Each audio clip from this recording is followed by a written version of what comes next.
Selamat pagi, salam sejahtera untuk kita semua. Perkenalkan, nama lengkap saya Sofia Yafni Suryanti dari kelas A semester 3 jurusan Sosiologi. Ini adalah tugas video ketiga dari mata kuliah Teori Sosiologi Modern. Pada video kali ini, saya akan menjelaskan berdasarkan hasil pemahaman saya mengenai isi pokok dari buku yang berjudul Buku Pegangan Kontemporer Teori Sosial Eropa. Buku ini bertujuan untuk memberi pembaca gambaran kritis tentang teori sosial terkini di Eropa. Teori sosial European tepat waktu karena beberapa alasan. Pertama, ada definisi ulang yang jelas dalam identitas Eropa sebagai akibat dari runtuhnya komunisme yang telah memunculkan politik baru, tantangan untuk Eropa serta dunia yang lebih luas.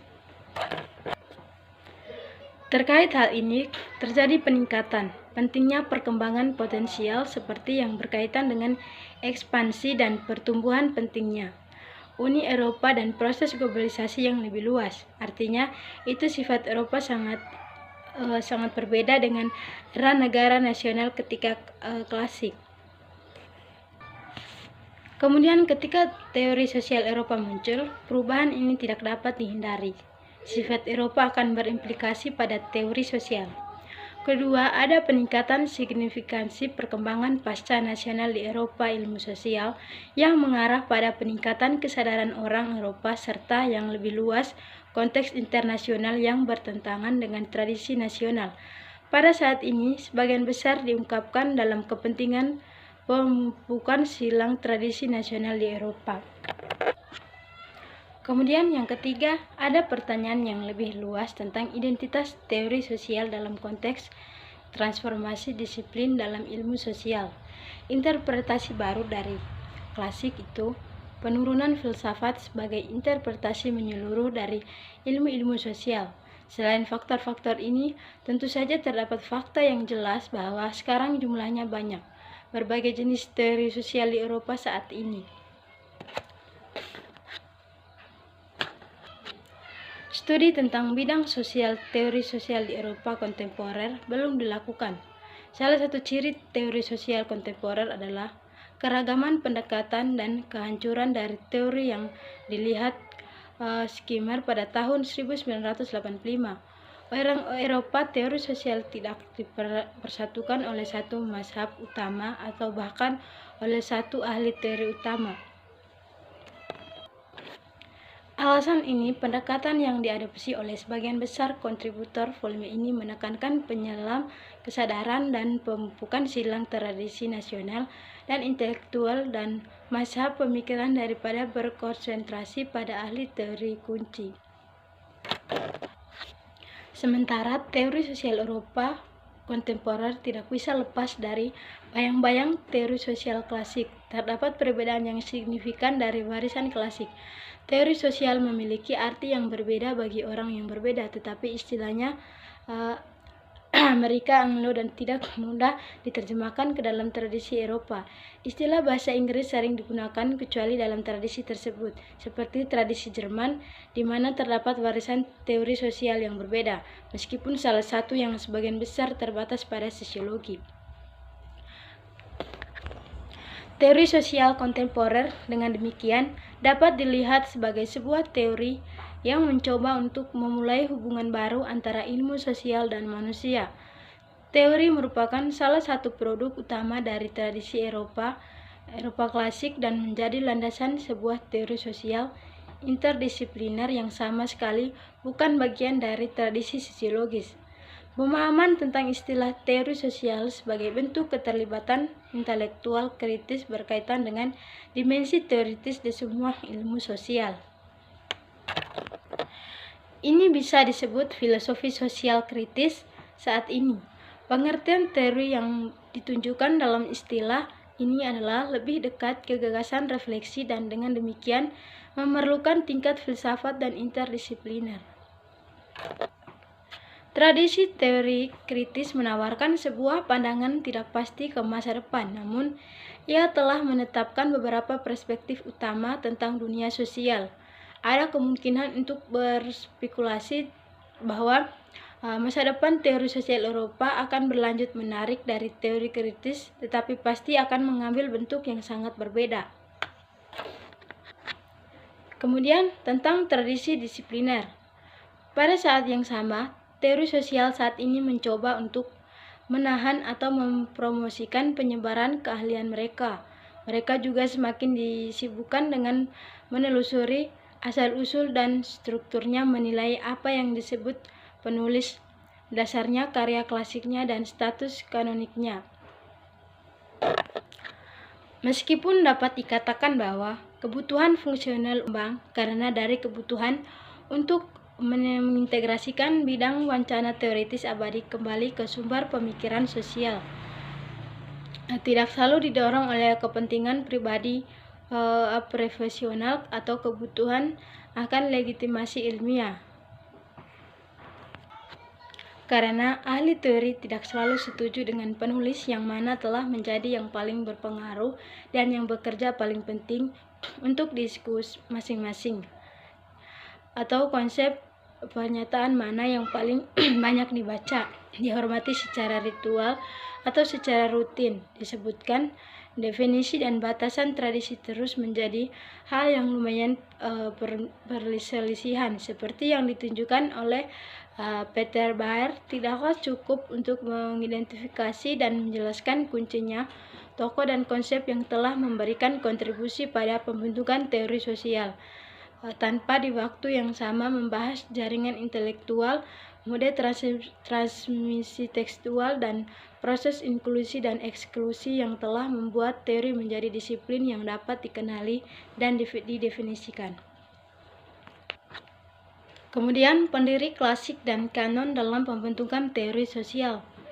Bahkan ketika warisan teori sosial dibingkai dalam istilah pendiri klasik atau canons, siklus, generasi, dan tahapnya juga harus dibedakan dan dijelaskan. Untuk sebagian besar teori sosial Eropa modern, mungkin secara longgar dicirikan sebagai seorang intelektual menanggapi perselisihan politik di Eropa, terutama peristiwa revolusioner dan konflik militer melibatkan Prancis dan Jerman, yang kemudian melakukan perjalanan atau bermigrasi ke dunia berbahasa Inggris dan seterusnya. Terkadang akhirnya kembali ke tempat asalnya atau sekali menemukan rumah dalam konteks non-barat. Secara khusus, pertukaran konseptual dan intelektual siklus dapat diidentifikasi dengan pola dominan dari perubahan budaya dan stabilitas sosial. Itu membedakan periode-periode utama sejarah Barat modern, sebagaimana mereka dibingkai oleh Prancis.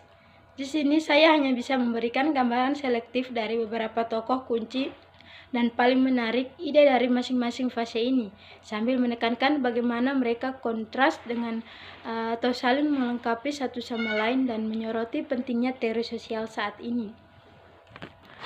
Untuk mengungkapkan pengaruh atau kemandirian satu sama lain, saya akan mempertimbangkan para pemikir ini secara berurut berpasangan, tidak hanya berfokus pada penulis yang paling dikenal, karya mapan, atau konsep yang dihormati, tetapi juga pada teori sosial klasik yang hilang, yang nilainya hanya sekarang dihargai pada konteks yang terus membuka bidang diskursif baru dan cara memahami non-kanonik dunia sosial yang sebelumnya telah diabaikan atau didiskualifikasi.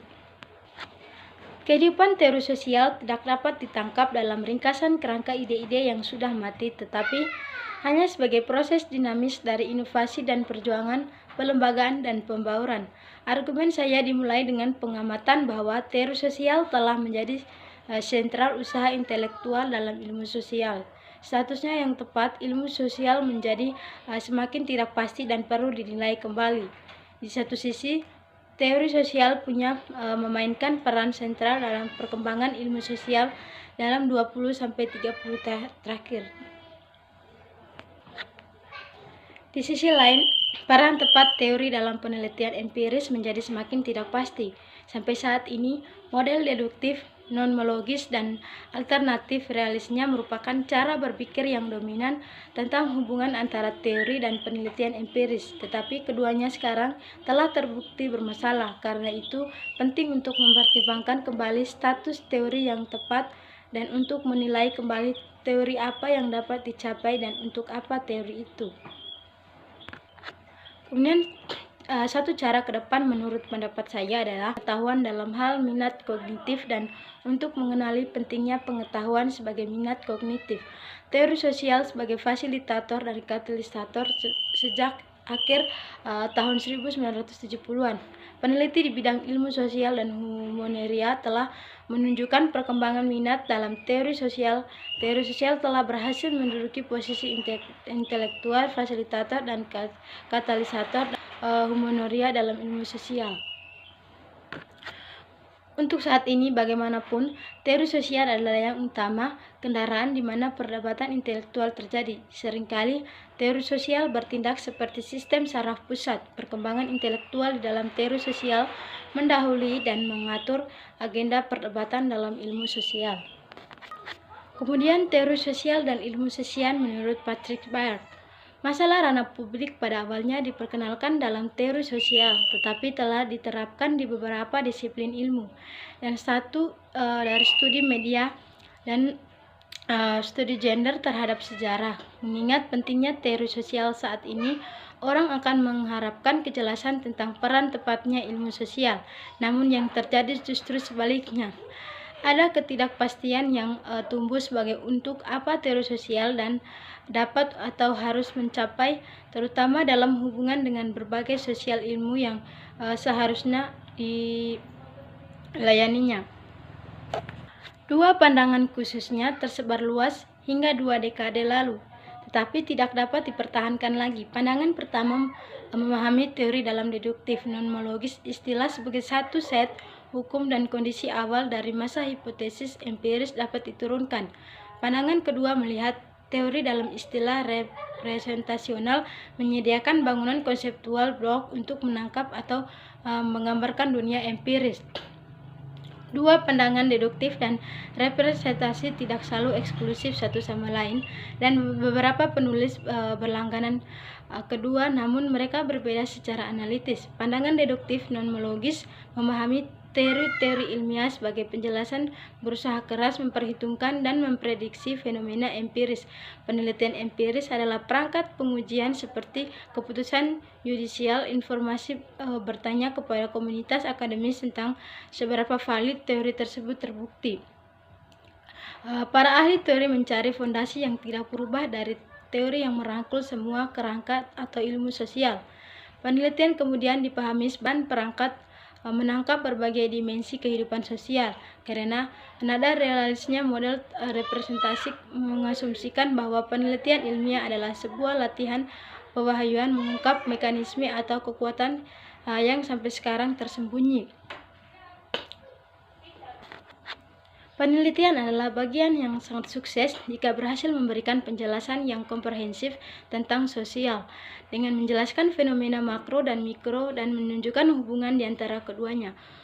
Bukan lagi juri teori kasus empiris adalah tasi dan teori penelitian sosial tidak pernah dapat membantu untuk membangun sanggahan teori, tetapi dapat menunjukkan tingkat penerapan pada kasus empiris, dan teori mendapatkan kepercayaan jika dapat digunakan menjelaskan berbagai macam fenomena sosial.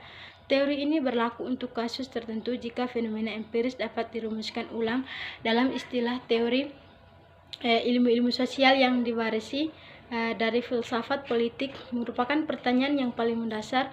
Ini pengamatan adalah titik awal bagi Lawrence Termot dalam pembenaran yang menunjukkan bahwa pendekatan teoritis paling jelas dalam ilmu sosial seperti holisme ontologis di banyak sosiologi dan individualisme dalam ekonomi harus dibaca sebagai lawan dari metafisika sosial yang tidak mampu memahami atasan prinsip yang mereka bagikan. Kemudian, teori sosial dan filsafat politik. Dari kesenjangan antara politik dan sosial yang dibuka dengan kebangkitan sosial ilmu pengetahuan dan tidak dapat dengan mudah dibatalkan. Mengingat pengamatan ini tetap penting untuk tanyakan apa sebenarnya sifat dari perpecahan dengan filsafat yang melahirkan ilmu sosial, apa yang menyebabkan dan apa yang konsekuensinya.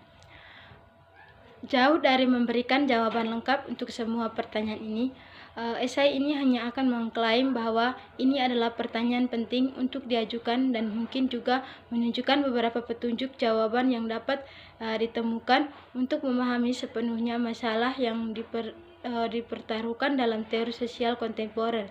Ia perlu melanjutkan melalui rekonstruksi secara singkat tentang cara sosial dipisahkan dari politik dan secara bertahap mengambil alih peran politik. Jika memang demikian, maka akan lebih tepat untuk mengangkat bahwa ilmu sosial adalah cara untuk memecahkan masalah politik dengan cara lain selain filsafat, karena masalah politik tidak akan hilang. Melihat lebih dekat, sesungguhnya yang terjadi bukanlah lenyapnya filsafat politik, melainkan keperpihakan suatu bentuk teori politik tertentu dengan liberalisme individualisme pada intinya. Dengan pemahaman non-kreatif ilmu sosial, kombinasi genre seperti itu menguasai masyarakat sosial dunia politik selama sebagian besar periode pasca Perang Kedua. Baik, sekian saja pemaparan saya. Mungkin ada kesalahan, kekurangan. Sekian dan terima kasih.